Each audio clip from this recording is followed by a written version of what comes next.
سلورم دعا دا روایت تا انس ابن مالک تا امام طبرانی پا معجم صغیر کی راوڑے دے دیر خیست دعا دا دی کی گورا رسول صلی اللہ علیہ وسلم معاذ بن جبل تویلو معاذ بن جبل ألا أعلمك دعاء تدعو به لو كان عليك مثل جبل دينا لأدى الله عنك اے معاذ زتا تدیسی دعا ونخیمه کچرت تا دغ دعا وغخت دا اللانا او پتابانی دا قرز تابانی دا غرم را قرزو رب العالمین بدا قرز ستار طرف نور کی ستار طرف نور کی سمت کم دے اللہ بتاتا آسانک او دی کی واقعی دی سے مرازی چی معاذ بن جبل رضی اللہ عنہ بانی قرزونو منزل نور آگا دے نبیاتی تپوسو کو رسول اللہ صلی اللہ علیہ وسلم تنوی ویا رسول اللہ کسرت لارکی ولاو دا قرزو لین دن نیکانو خلقوم کرے اور اللہ دی منگ دا بوج نو سایتی موز پا سڑی گڑ وڑش ہم خادی پا سڑی گڑ وڑش عزتمن سڑے پا کی کمزوریشی زلیلش نہ سڑے برایشی تا تا با دوم رقیسی شروع کی تا با تا سر با ایٹیٹ نولے گلے بناسی یعنی دے چی دا قرض پا کی نوی دیستا پا مخ کی لقیدے نشی او تا تا بلی او تا با تا گلے ولاڑے او جی جی جی جی بالکل جی جی او دزرنے واللہ خبری قرض و بوج دے درون گے سڑی دا ملا تیر ماتے نو رسول صلی اللہ علیہ وسلم معاذ تا دعاو کوا چی تا دعا گانی دا اللہ نا غوارا رب العالمین مستا دا قرض ختم کی اگر کا دا غرم را قرض کی نو دا دعا رسول صلی اللہ علیہ وسلم معاذ بن جبل تا خوالید اگر دعا دا دا اللہم مالک الملک اے اللہ اے اختیار مند دا باچاہی یعنی سمرا باچاہی چی دا دی اختیار دا چا پلاس کی دے اللہ پلاس کی تؤتی الملک من تشاء تا باچاہی ورکے چاہتا چیو گوارے وتنزع الملک من من تشاء او راکاگی یا اخلی تا باچاہی دا آگا چانا دا چانا چیوی گوارے مطلب باچاہی ورکول اغسطل در اللہ پلاس کی او چی صدر اللہ در کڑی کنا کاغا دا زمکی ٹوٹا دا کاغا معمولی تجارت تے کاغا یو 100 روپے اور ریالونے دی نو دا سوچ مکو چی دا کمال زمان دے اولنے و آخرنے نا تؤتی الملک من تشاء وتنزع الملک من من تشاء دا باچائی ٹولا دا اللہ دا وقتی توری کل یولا ورکی او دا یونے والی بلنے ورکی نو دی سر صرف گزارہ کوا جون و سر تیروا خو پا دی سوچ کے نا چی بس دا باچائی زمان داو جو زمان دا نیکونو یو منگا کتاو منگا برانا یو سورجی بعد و کفن کی پروتی بیا با دی نا باچائی و نا با دی کاروباری و نا با دی پیسی و نا با دی نسبی و نا با دی قامی دا ہر صدا اللہ دی اللہ تا پاتی دی خو صرف دوم رده چی رب العالمین پا دنیا کی عارضی دا باچائی دا زمکی دا جیداد دا مال دا تجارت دا بعضو خلقو لسا وقت پوری ورکیو دا امتحان دا اللہ رب العزت نو چی دل باچائی در کڑا نو شکر ادا کوا او چی دل در نکڑا بیام شکر ادا کوا نو بیا شکر پسے دے دا خبر سیم دا بیام شکر کوا بیا شکر سے دے خیر با پکی نو او صبر خو بکے بیدی دعا کی سدی وتعز من تشاء وتذل من تشاء عزت ورکے آگا چاہتا چی تیو گوارے و ذلت ورکے آگا چاہتا چی تیو گوارے او دا آیت سورة العمران کی دی نو دین مسئلہ ثابت شوا چی عزت و ذلت دا اللہ پلاس کی تھی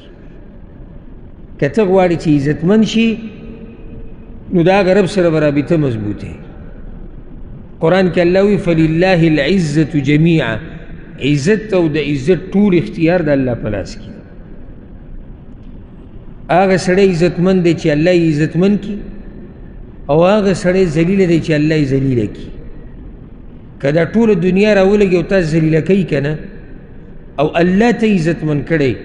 نو هېڅ پروا مه کوه ورب الکعبه که د ویښتو امر ذلت تاله څوک درکړي د یو ویښته امر ذلت او چې کله الله رب العزت یو انسان لره ذلیله کړي نو که دا ټول مخلوق راپاسي د دنیا دا که او دې سړي له عزت ورکول غواړي دی نه عزتمن کېږي دا عزتونه ورکول د الله کار دی د دې عزتونو اخیستل د الله کار دی الله دې موږ له عزت د دنیا او د آخرت راکړي او الله دې موږ د دنیا او د آخرت د رسوایي او د ذلت نه وساتي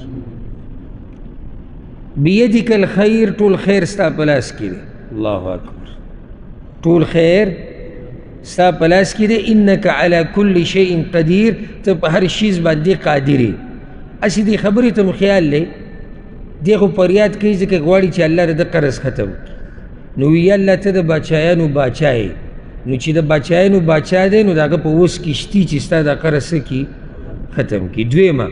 عزت او ذلت ستا په لاس کې دی نو چې عزت او ذلت ته چا په لاس کې دی هغه سره اختیار شتي چې ستا دا قرض ختم کړي وی ټول خیر ستا په لاس کې دی نو چې ټول خیر د چا په لاس کې دی هغه سره د اختیار شتي چې ستا دا قرض ختم کړي وی ته په هر شیز باندې قادر یې نو چې په هر شیز باندې قادر دی نو هغه په دې قادر دی چې ستا دا قرض ختم کړي زما په دې خبرو ورسېدی او که نه زه غواړم چې د دعا تاسو کله د الله نه غواړئ چې سم پې پوهه یې چې زه د الله نه څه غواړم د زړه د کومې نه ښه رحمان الدنیا والآخره الله اکبر ته یا الله ته رحمان ته مهربانه ته رحم کوونکی د دنیا او د آخرت یعنی ستا مهرباني په دنیا کې هم ده ستا مهرباني په آخرت کې هم ده تعطیهما یا تعطیهما من تشاء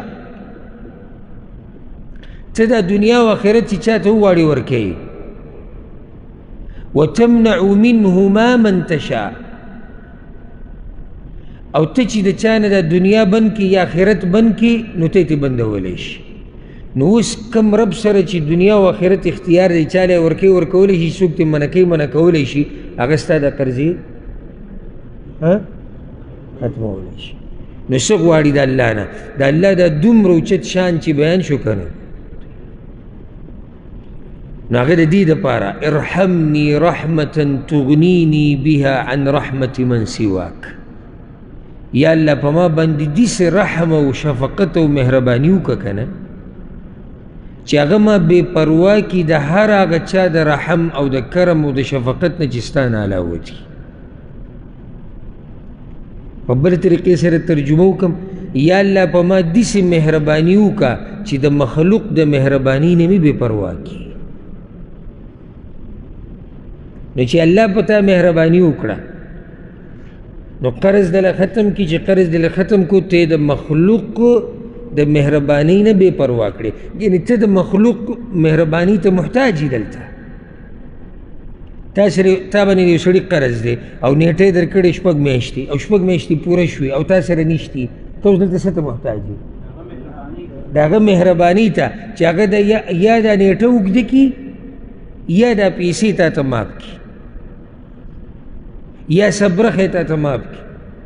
کله چې ته الله ته دا فریاد وکړو رب العالمین به د مخلوق د دې مهرباني نه تا بچ کړي ځکه چې هغه به د باندې خپله مهرباني وکړي ښه د هغې نه بعد وایي 5مه دعا د الله نه بخښنه غوښتل استغفار کول د استغفار مسله ما مخکې ذکر کړې د تفصیلا هغه واورئ وایي د الله نه بخښنه غوښتل بیا د نوح علیه السلام هغه خبره ذکر کړې ده چې سورت نوح کې ذکر ده نوح علیه السلام الله ته ویلي فقلت استغفروا ربکم انه کان غفارا یا الله ما خپل قوم ته ویلي چې بخښنه وغواړئ د الله نه الله بخښونکی ذات دی څه به درکړي تاسو له یرسل السماء علیکم مدرارا راوبورئ په تاسو باندې بارانونه پرله پسې یو فایده ویمددکم باموال وبنین او زیات به کی تاسو لره مالونه ستاسو او زامن ستاسو. درې فایدې. ویجعل لکم جنات او در به کی تاسو ته باغونه، ویجعل لکم انهار او در به کی تاسو له نهرونه ولی اوبه. دا صرف پس کې استغفار. نو دې کې د قرض مسله کوم ذکر دا خو مؤلف دلته راوړی دی وایي د قرض ختمولو دعا، بیا تا ته وایي استغفار کوو. نو استغفار کې دلته د قرض بس کوم ذکر راغلی دی؟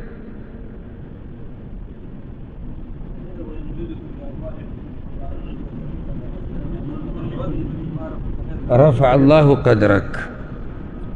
ويمددكم بأموال وبنين. الله به درکړي تاسو لره مالونه او زامن. نو چې مال درکړي او په تا قرضوي نو څه به کوې؟ قرض به واپس کړي. نو په مخه استغفر الله استغفر الله استغفر الله په مخه وایه، دې سره به رب العالمین ستا قرضه هغه ختمه کړي.